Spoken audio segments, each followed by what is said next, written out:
Thank you for joining us today. We have two Chicago staples with us, CH Distillery and Jeppson's, the known bringers to you of Malört, and today we are trying out their latest bourbon. Stay tuned for this one and the next one.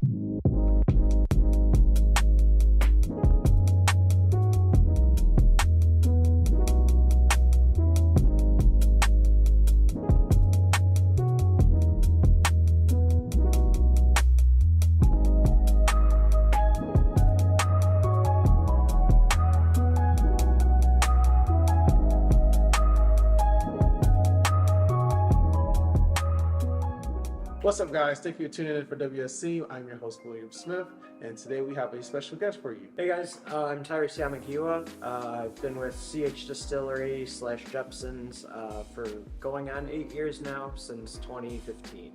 So Tyrus, tell me a little bit about yourself. Tell me about your work at Jeppson's, CH Distillery. Tell me about your whole history. And So I originally wanted to brew beer, and this was back in 2013, 2014. Okay. And I just taught myself how to brew, homebrew, like everyone else does now.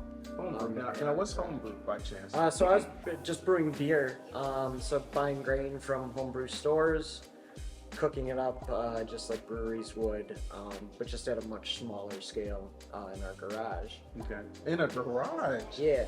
Just like bootlegging? Yep, yeah, shit. but legal now. Okay, legal bootlegging. But yeah, just on a little turkey burner, essentially. Nice. Get all the equipment and whatnot. But during that time, my buddy Kevin helped open CH Distillery and was one of the distillers. Wow. So in 2015, a spot opened up, and I asked / told him to get me in, and I'll do what I need to just get my foot in the door, because this was an industry that I just wanted to be a part of because I enjoyed drinking. And today, how big is CH Distillery?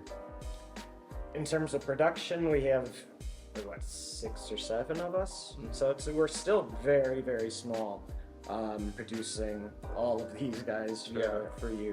For millions of Chicagoans. But yeah, we're trucking along. Things are going well. So tell us about your history working with them, as far as where you started off, like how did you make these concoctions, the differences in the barrels, differences in like the distillation process, maybe be a little more technical for our two folks that are more technical. All right. Well, I'll go into our vodka. So CH Distillery, we started as a vodka, gin, rum, mainly clear spirit focused. So that we distilled from grain to finished product, what's in our bottle.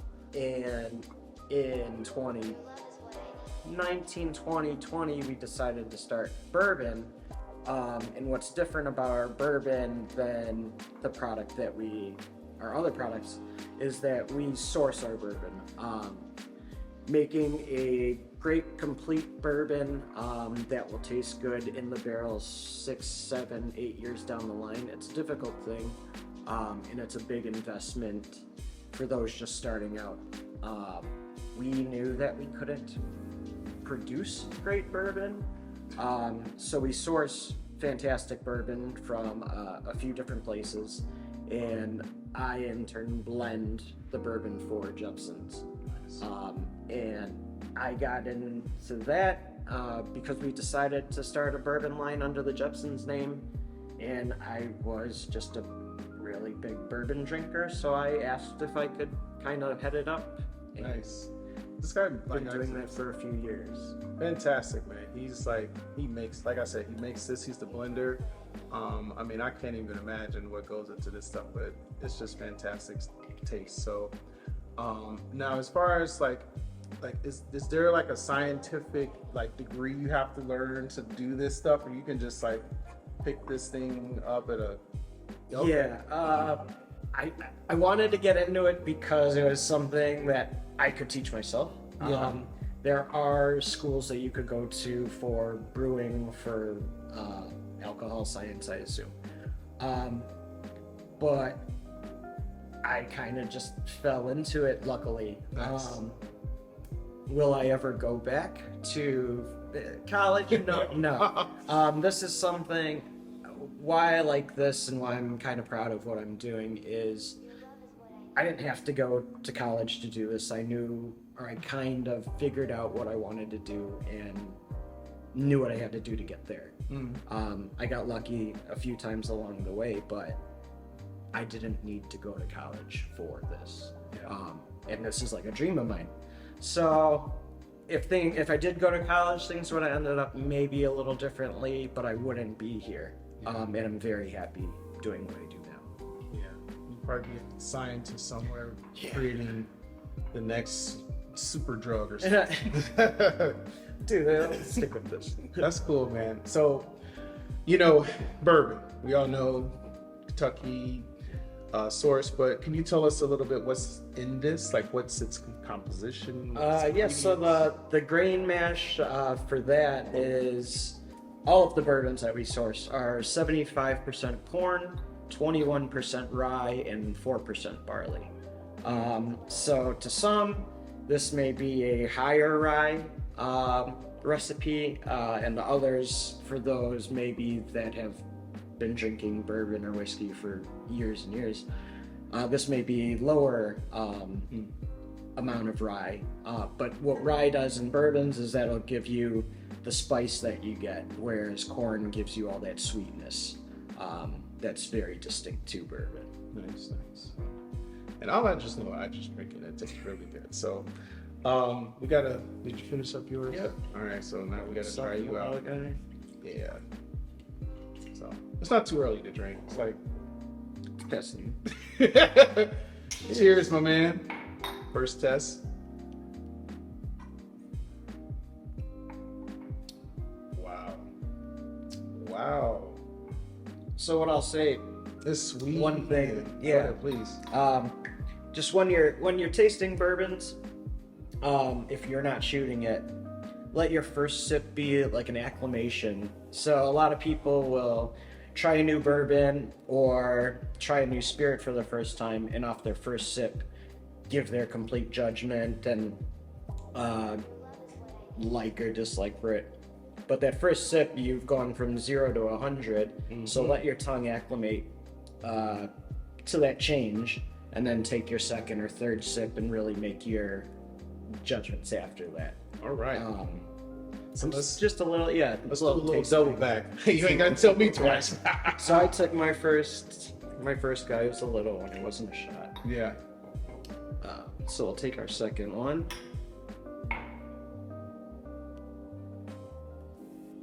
Ooh, you're right. But you get a total different experience. The first one's like First one's just alcohol, oak. Get a little sweetness. Yeah. But now you could taste the more subtle nuances of it, like the vanilla, the little bit of oak that comes through. But yeah, so these I'm blending Tennessee and Indiana bourbons, and this is our shelfie, if you want to call it. That's the one that goes out to the general public, and we cut it down to 50%, so it's 100 proof bourbon. They're all 5 years and older, so you're getting a really solid product, and price point is great in my humble opinion. Yeah, not too bad. I think I spent like 29 or something at Vinny's. So, I mean, compared to what you get from this, it is value. It's really good. Right now, a lot of people are starting to get Buffalo Trace. Yep.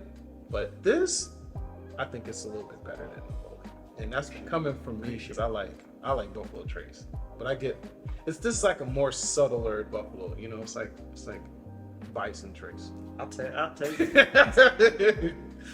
Oh man. So I know we have CH Distillery, which is I think how you get acclimated to things. But do you know the story behind Jeppson? Jeppson's, that was Carl Jeppson. Famous old man.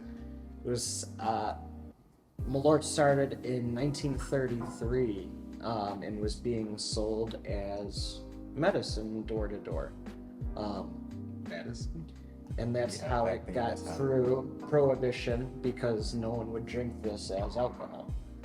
So yeah, they would sell bottles Of medicine. of medicine Wow. door to door. Ah, And we have a bottle from 1955 or 53 at the distillery. oh, wow. And they used to put actual like branches or sticks of wormwood in the bottle with it. Now, and please, you're the expert here. Is there a different taste that you get when you try it with ice?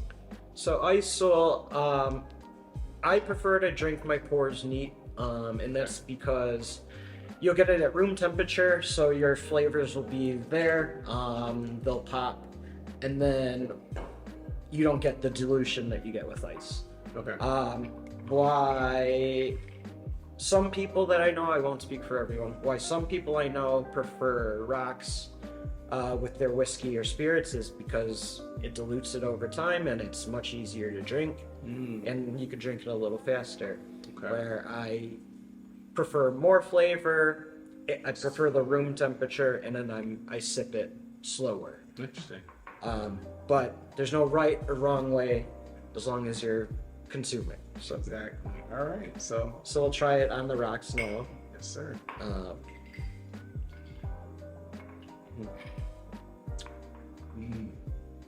Like you say.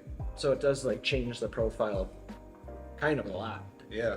All right. So I would say, as far like Tyrus said, it's a different profile when it comes to consumption.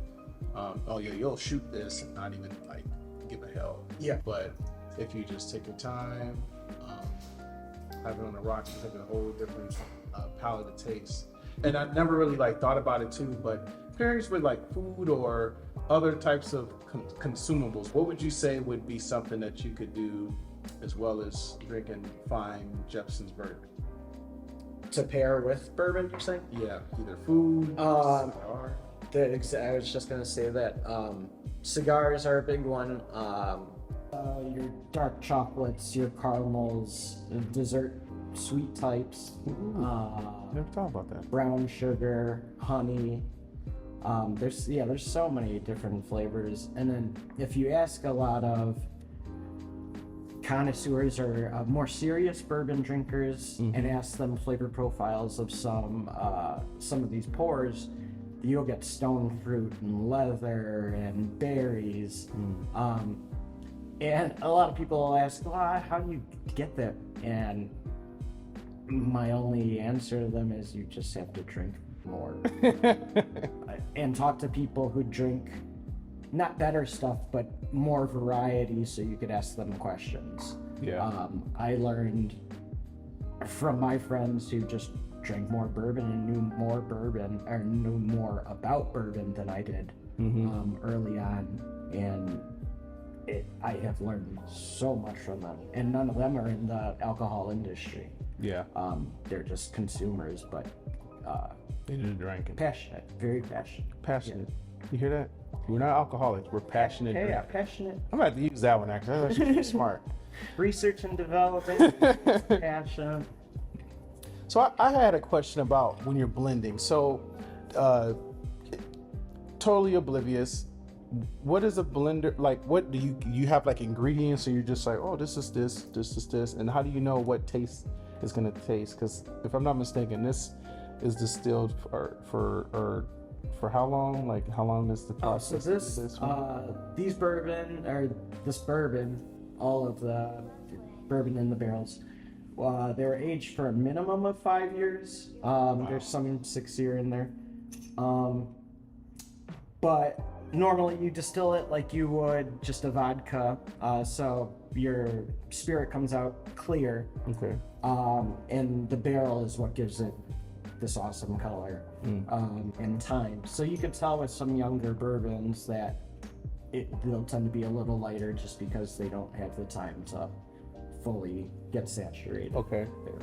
And when you're, is there like a period where you have to make sure that it's distilling properly, or is there like a QA period, I guess? Like if you taste it and say, okay, it's doing good. So when I'm blending, my process essentially is I will look at a wall of barrels that I have, and they're not marked as sold if we don't have them marked for a different project or something. Yeah.